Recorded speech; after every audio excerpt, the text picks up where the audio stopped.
topic tonight is the ever-memorable Macaristi, Abbess Macrina, a contemporary mother of the church. Gerontissa Macrina is a very special person, for not only did she have a great influence on the spiritual lives of many in Greece, but in North America as well.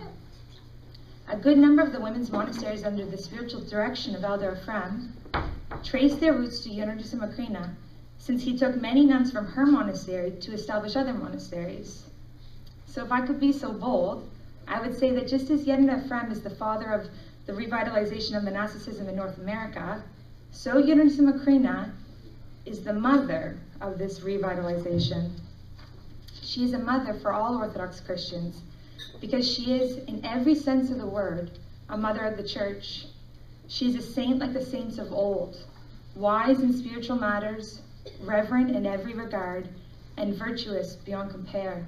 She is, in my humble opinion, an abbess like Saint Irini Christou Valandu and Saint Macrina, the sister of Saint Basil the Great. And for this reason, she's a mother for us all. While she lived, many great spiritual elders recognized her purity of heart and the grace of God that dwelt within her. Elder Iakovos Tsalikis, who lived in a monastery in Evia, used to say, if I lived in Volo, I would go every day on my feet with, metapodiamo. I would walk every day to Gerontissa's monastery. I would kiss her hand and take her blessing, and then I would go to work. Once, Gerontissa met Elder Paisis of the Holy Mountain. She traveled to Halkidiki, which is just outside Thessaloniki, where Gerontissa was staying at a monastery. And when he saw her, both he and she did a prostration to each other, just like we see in St. Zosiman and St. Mary of Egypt. Elder from Katanakiotis also loved and respected her very much. When she went to visit him in a hospital once that he was staying at near her monastery in Athens, they asked his disciple, Gerontissa and the Nuntia Kamat, they asked his disciple to ask the elder if it was okay if they came to visit him, if they came into his room. And when he heard that Gerontissa Macrina had come, he said, open wide the doors. This is how much he loved her. And in fact, he had prayed to God, and God had given him pleidoforia. He had given him confirmation, divine confirmation, that Gerontissa occupied a very high spiritual state, that in fact, she was equal to Elder Joseph, Papu Yosef, the Hesychist, who we know was a very, very holy person. So Gerontissa wasn't merely a mother for the nuns in Greece and in North America. She was a mother even to these saintly men. By looking at the life and teachings of Gerontissa Macrina, we want to stress the importance of monasticism. Because of the holy monasteries, we have spiritual giants such as Gerontissa Macrina. She, through monastic struggle, became a saint, and because she acquired holiness, thousands of people profit from her influence, the example of her selfless life. This is why the monasteries are important. They produce saints and teach us how to become saints in the world. There's a book about Gerontissa Macrina that was published last year. Her monastery published it. It's about her life and her teachings, and it's aptly called Logia Cardias, Words from the Heart. And her words not only come from the heart, but penetrate the heart as well. If you read her book, you'll see that just about every paragraph describes some miracle Gerontissa lived. At times I would read it and actually become discouraged. Gerontissa experienced many hardships, but she also experienced many states of grace. However, it is not the miracles she experienced and describes that make her a mother of the church. It was the little things that show us that she had acquired a high level of virtue, and this should encourage us also to struggle here in the world, to emulate Gerontissa's uncompromising fight to attain holiness. Not so we can say that so-and-so saint visited us or healed us, appeared to us, we dreamt of this or that holy thing or had this spiritual experience, but so we can attract the grace of God and become gods by grace, as St. Athanasius the Great says.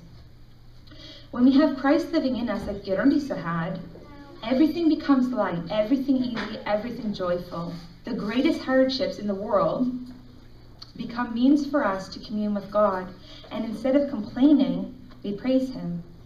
Because hardships, tribulations, and difficulties, as we will see in the life of Gerontissa Macrina that we'll talk a little bit about, serve to help us seek and struggle to live a Christ-centered life. And it is about these things I wish to speak. For seeing visions and smelling divine fragrances are worthless if we don't strive every day to live for Christ so that he might live in us, transforming our darkness into light, our sadness into joy, and our tribulations into opportunities for spiritual victories. It was in the little ways that Gerontissa Macrina's virtue manifested itself, and it is in the little ways that we can emulate her. And with the help of God, root out our evil habits, root out our dissatisfactions with our children, our in-laws, our jobs, and ultimately become full of peace and joy. So Gerontissa Macrina's name in the world was Maria Vassoulopoulou. She was born in 1921 in the village of Hetzleri, which is in Asia Minor, in the western part. Her parents brought her to Greece during the exchange of population in 1922.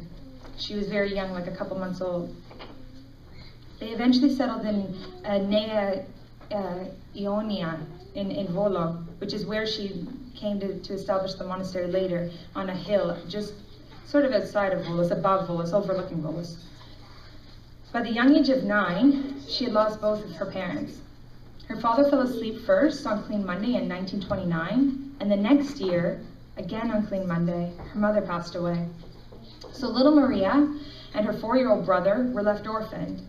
This hardship was the first of many in Gerontissa Macrina's life, all of which she accepted with fortitude and patience, and through which the grace of God made her holy. As soon as she saved enough money from working, little Maria gave alms to the church, to her spiritual father, for him to serve 40 liturgies for the souls of her parents. So this almsgiving that she gave, which is a custom in our Orthodox faith, to give alms and have the priest commemorate the souls in the proskymedia and the liturgy, and it benefits souls greatly. On the 40th day of the priest serving these liturgies for her parents, Gerontissa saw a dream, and in the dream she saw her mother, and she asked her, "How are you?" And her mother said, "And ke ki puimasta ni tankala ala tora puimaste ini kalitera." And so the mother said, "And where we were was good, but where we are is even better." There were times during the war when little Maria and her brother were literally starving to death. But before her father had died, her father was informed that his death was approaching and that his wife would die the following year. And an angel of the Lord had promised him, though, that the hand of God would guide and protect his children. So he died with peace of soul because he entrusted his children to the help of God. So although it seemed that many times the children would die, that Gerontissa, if you read her book, that she would almost starve to death, God protected them though. For an entire year, for example, edible greens grew outside the home where the little Gerontissa, where Maria lived. And no matter how often they picked them, they grew back at an unnatural, fast rate. And we see from this that sometimes it seems like God has abandoned us. I mean, the children there's points where Gerontissa was starving, that she looked like a skeleton, it says. But God promised that he would take care of these children, and that's what he did.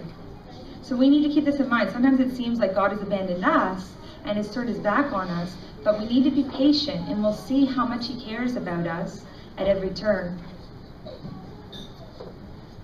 From a young age, little Maria enjoyed reading the scriptures, the lives of the saints, hymns, the patristic and ascetical writings. And this is what we need to do too. We need to read these kind of books and texts to our children and to our grandchildren from a young age to help them learn from holy writings, which not only make them wise, that make the children wise from hearing these stories, but they make them virtuous, just like Gerontissa became virtuous, even in her childhood, by reading such things.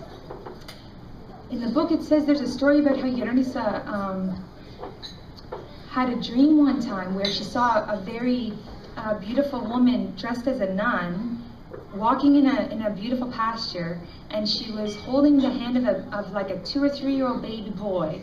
And at some point the baby boy started to run away from her, and he was running through the field, and the woman dressed as a nun said, "Maria, catch him, catch him." So she starts trying to catch the baby, and at some point she catches the baby and she picks him up, and she says, because she understands who it is, that it's actually the child Christ, and the Mother of God, and she says to the baby, "How sweet is Christulis?"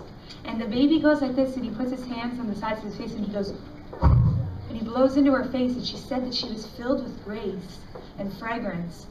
And so Panagia comes, and she takes a ring, and she puts the ring in the, I don't remember how old, Gerontissa here was like maybe 10, maybe 11, and Panagia comes and she takes a ring, and she puts a ring on Maria's finger, on Gerontissa's finger, and a ring on the baby's finger. And Gerontissa said when she woke up from that dream, and she felt that the ring wasn't there on her hand, that she had lost a sacred heirloom that she had had for many years. That's what it felt like when she woke up and the ring wasn't there. And that story especially made an impact on me because we remember from the life of St. Catherine that she had a similar experience. This is the kind of person Gerontissa Macrina was, and is, and she still lives, just in another realm. So Maria, though a child, had a faithful and ascetical mindset. She fully trusted in God, just as we should do. Once while visiting family in Athens, family friends in Athens, she heard about an illumined elder who was clairvoyant. So this elder was staying in Piraeus.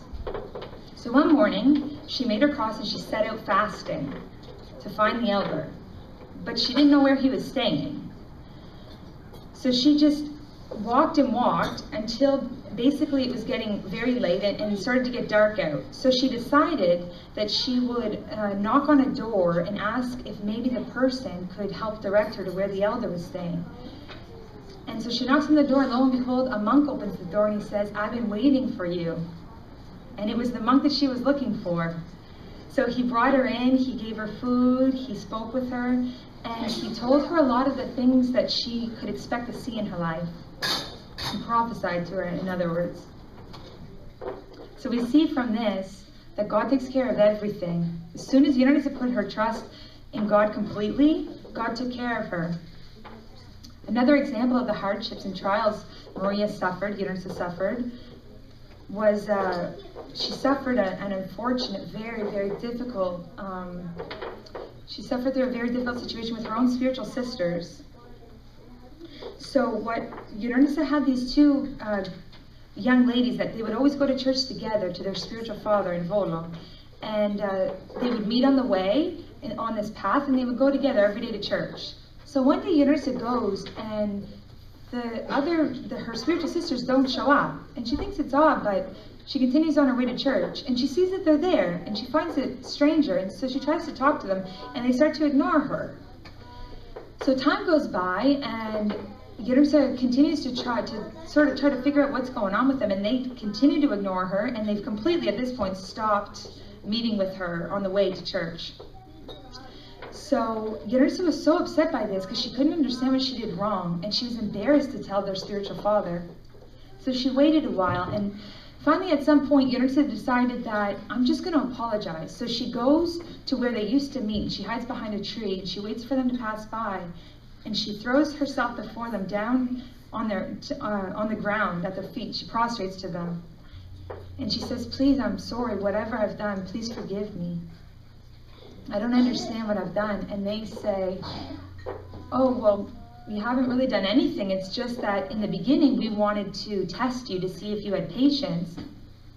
And then we just sort of started to get sick of you. And then the thought of you made us sick to our stomachs. And we don't like you." And Gerontissa says, "I don't understand. You've been receiving communion all this time and you've been bearing this grudge against me?" And they say, "Yeah, well, I guess," and they have it doesn't matter to them at all. They don't at all see how deathly this situation is, how sinful and how harmful it is. So Gerontissa, who was covered in mud, went back home, and the girls go to church. So the spiritual father inquires what happened and where Maria is, and that's when the girls reveal what they had done, that they have actually stopped speaking with her and that they can't stand her. And the spiritual father gave them a very, very big canona, and especially because they had been communing.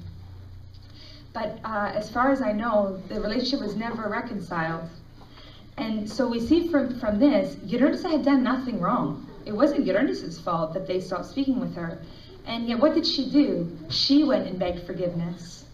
She went and begged forgiveness. This is very important for us to keep in mind. So such was her virtue. She struggled. She confessed her sins all throughout her childhood, from such a young age. She did perfect obedience to her spiritual father. She humbled herself, and with the grace of God, she enjoyed great states of prayer and blessedness. So after working in the world until she was in her late 30s, Maria and some of her spiritual sisters from the world found a place wherein they could live out the monastic life. They contacted Elder Joseph the Hesychist. They had had a spiritual father who had actually come from Papua as well. His name was also Ephraim. But at this point, I'm not sure what happened with that Father Ephraim. So anyway, I'm not sure if he had passed away, or I don't know what the situation was. But when they go to become nuns, they wanted Papua Yosef to be their spiritual father. So they write him a letter asking if he'll become their spiritual father and director. So without having met Maria, Gerontissa Macrina, Elder Joseph, he prayed first he writes them a letter back and he says, okay, I will agree to be your spiritual father if you agree to do obedience to me. And they write him back and they say, yes, of course, we'll do obedience to you. So then Papua Yosef, he prays for who should be the abbess at the monastery, that it would please God to direct the spiritual lives of the sisters, the everyday lives of the sisters at the monastery. Now, there were many other nuns or women that were part of this community that were older than Gerontissa. But when Papua prayed, he saw in a vision a pasture where Maria was standing there, and there were sheep all around her. And there was a wild monkey that kept trying to come and bother the sheep. And she had a sort of like a stick, and she was beating off the monkey. And from this, Papua understood that it was God's will for Gerontissa Macrina to become the abbess and to guide the flock. But on account of her great humility, it was very hard for Maria to accept this. Not only because there were older women in the sisterhood, but because she couldn't see that she was worthy of it. So Elder Joseph prayed for God to enlighten her so that she would have confirmation herself from God that this was the will of God. So one night she sees St. John the Prodromo, the forerunner and Baptist, and he's ascending a hill, a mountain really, and he has a staff with him. And she's following behind St. John, and behind her, many monastics are following. And at some point in this journey up the mountain, St. John turns toward Maria, and he hands her the staff. And that's when she understood that it was the will of God for her to guide the flock. And so she accepted the will of God.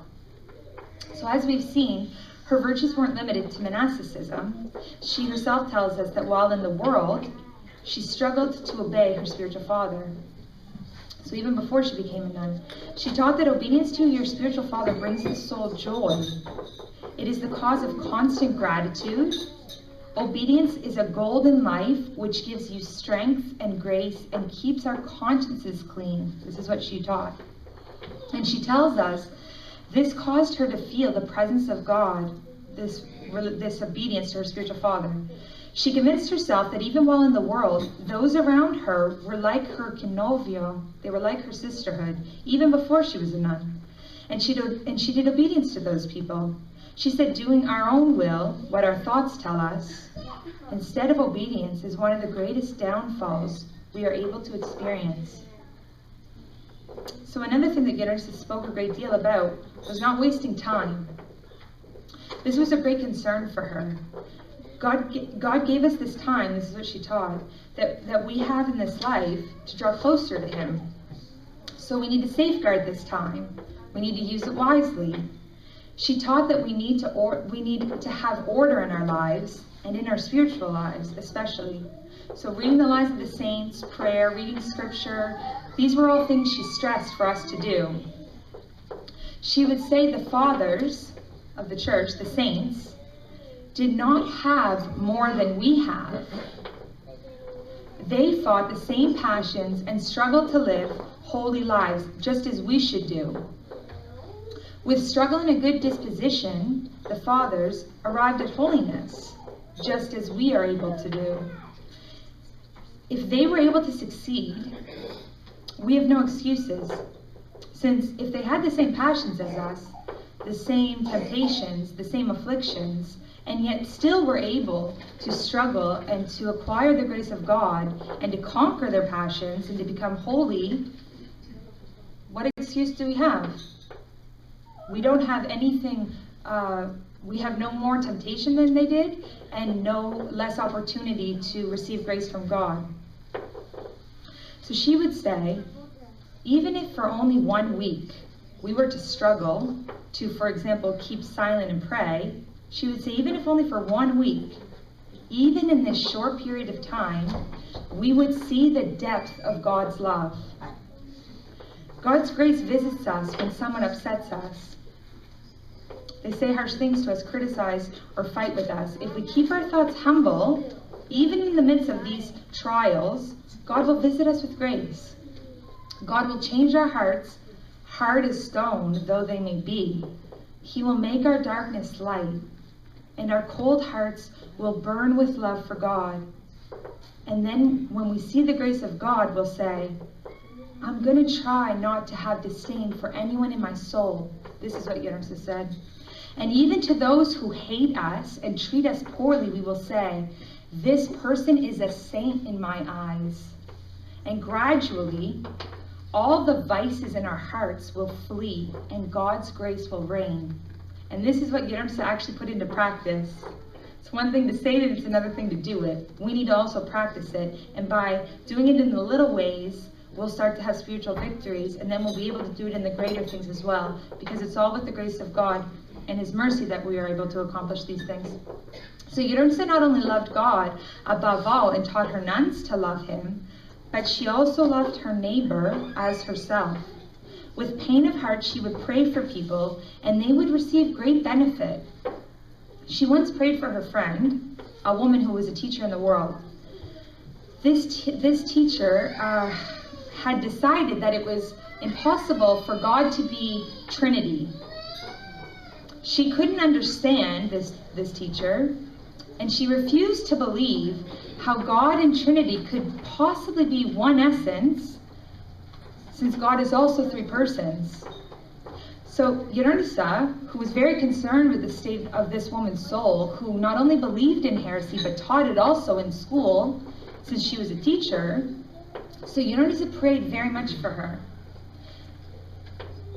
And one night, through Gerontissa's prayers, the woman, the teacher who was in her home, she saw a vision of 3 angels.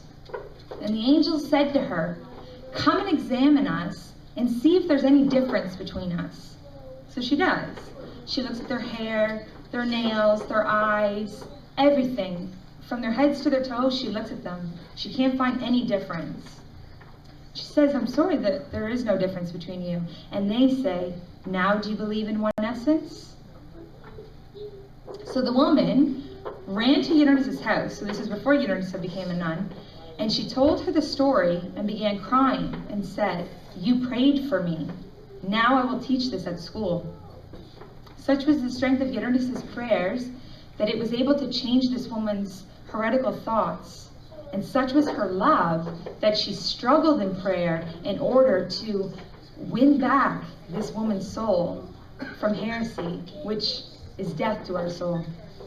So after this experience, the woman became very faithful. And it's all through Gerontissa's prayers.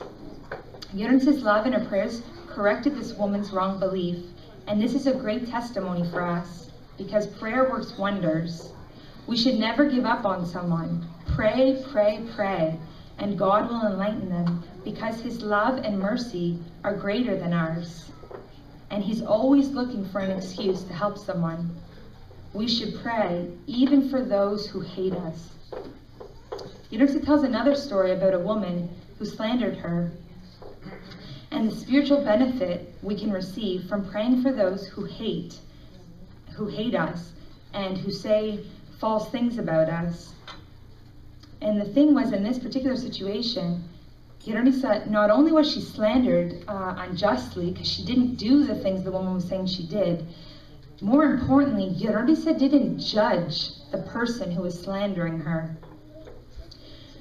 So Gerontissa says what happened was, this woman, she doesn't say what the woman said, but whatever she said was horrible. And Gerontissa said, I prayed neither for my mother nor for my father as much as I prayed for this soul. So one night while she's praying for the woman, she sees a vision. And she sees the woman who slandered her across the way, and she looked extremely exhausted, and she was covered in sweat, and she had 2 big indentations here on account of the tears she was shedding. So the woman is trying to carry this massive stone on her back, and she can't pick it up. And Gerontissa runs to her and asks her if she needs help. And she says, this looks like it's very heavy. And the woman says, it is. But Gerontissa also can't lift it. And the woman says to her, the queen is having a banquet tonight, and she has invited you. And Gerontissa says, the queen's invited me? And all of a sudden, Gerontissa sees a caravan come by, and she says, it was like no automobile or carriage I had ever seen in my life. And in the carriage is Gerontissa Theophono, who is Elder Ephraim of Arizona's mother, but who, she was a nun, I think, under Gerontissa Macrina, but who Gerontissa Macrina considered was her spiritual mother, because even while in the world, she would go to Gerontissa Theophono for spiritual advice, for spiritual companionship. They would pray together. So Gerontissa Macrina says she made her cross and she got into the caravan, and they go along, and she says we pull up into this beautiful street, and there's a beautiful church, and I made my cross as I went by, and across from the church is a beautiful palace. So they get out of the caravan, and Gerontissa goes towards the crowd, and she sees that there's these beautiful big doors of the palace, and standing in the middle is the queen. And of course the queen is the mother of God, it's Panagia. But Gerontissa says, on account of the light of her face, I couldn't see her from the neck up.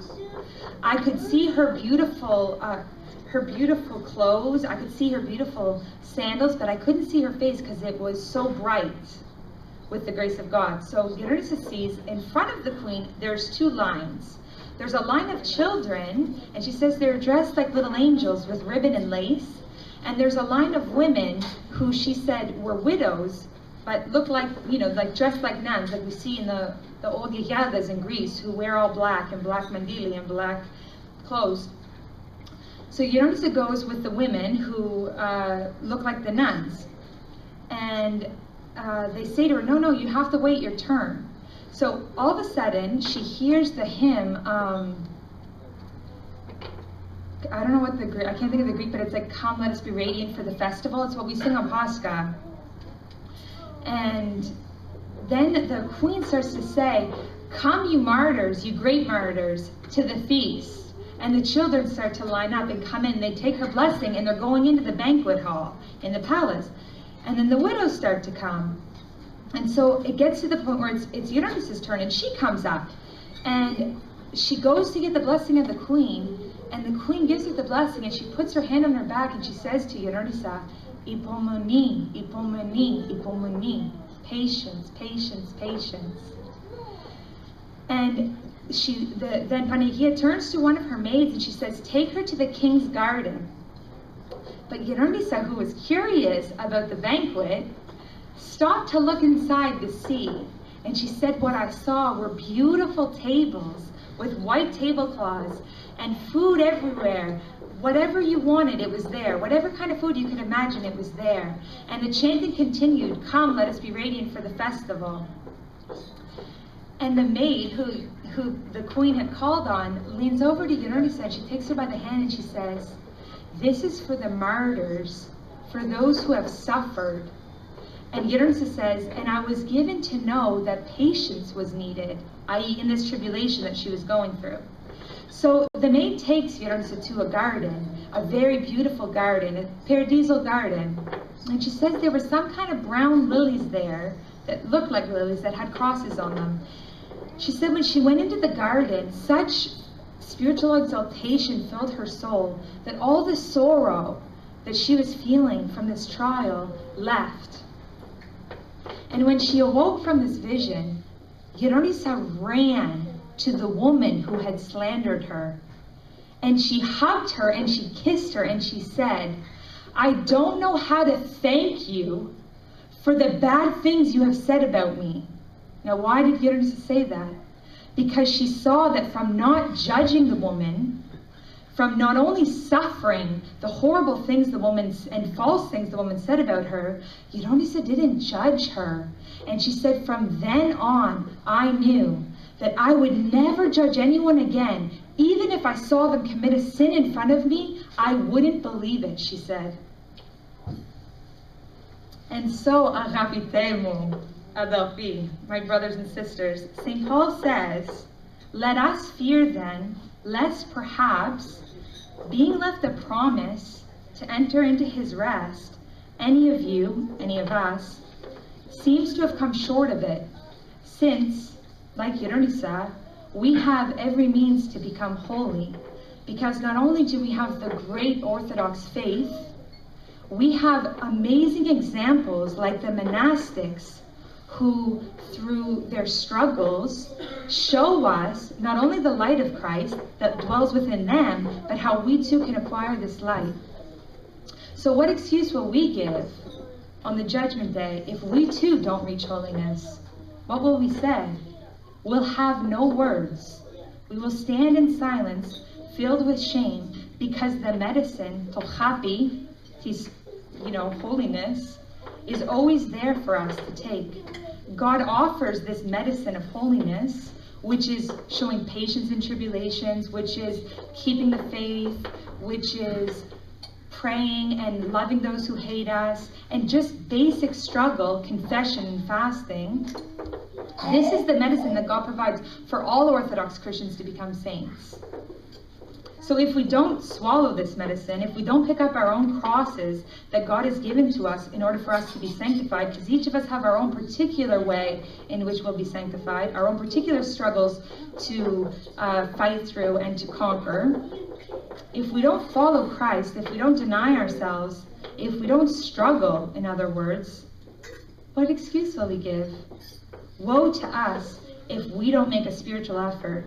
Woe to us if we leave the acquisition of holiness up to people like Gerontissa Macrina and Gerontissa Ephraim, because it isn't just for them, it's for all of us.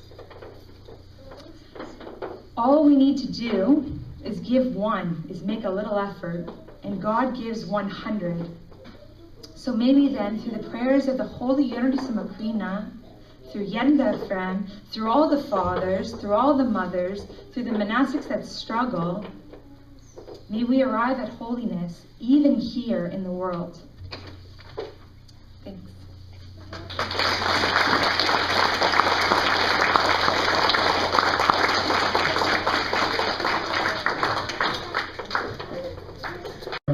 Take an opportunity to maybe ask her a question or two.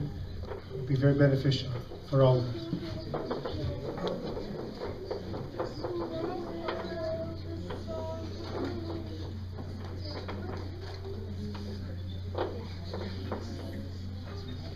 Well, since you're too shy, I'll ask the first real quick question. Presbytera, what would you suggest Gerontissa Macrina would say to us for our struggling families, especially where we don't love our mother-in-laws and father-in-laws and all that kind of stuff? What would Gerontissa Macrina say about that? Well, I'll say what Gerontissa Macrina's, one of her disciples, said to me when I asked, what would you say to people struggling in the world? And she said two things. She said that that we need to have a very close relationship with our spiritual father. We need to confess. As families, we need to pray together. Every day we need to pray. And she also said that it's very important as parents, as grandparents, to try not to control our children, but to take them to spiritual father so that the spiritual father can give guidance. And that way they grow properly. Because sometimes, we with our own passions, we want to guide them in this direction, but maybe God wants them to go in a different direction. So our children aren't our belongings, they're entrusted to us, and we're expected to raise them in holiness and in the fear of God and in the love of God. So this is why we need to have a close relationship with our spiritual fathers and to pray, because as we saw in Gerontissa's life, it was prayer that she was able to accomplish all things. All through her tribulations, it was prayer, and it was the grace of God and the mercy that she acquired through her prayer.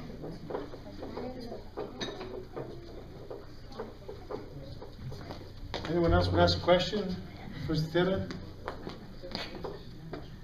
Well, Tera's book is available here, The Scent of Holiness, and God willing, she's going to publish a second book with all of our prayers. So I encourage you to read this book. It's an excellent book, not just for women, because some might have been thinking, you know, we have a men's monastery here, we're talking about women, but as the gospel says, there's neither male or female, but we're all one in Christ. So I encourage you to read this book from Tera on her website, her blog, and to communicate with her. Tera, thank you so much for coming. Really appreciate it. Thank you.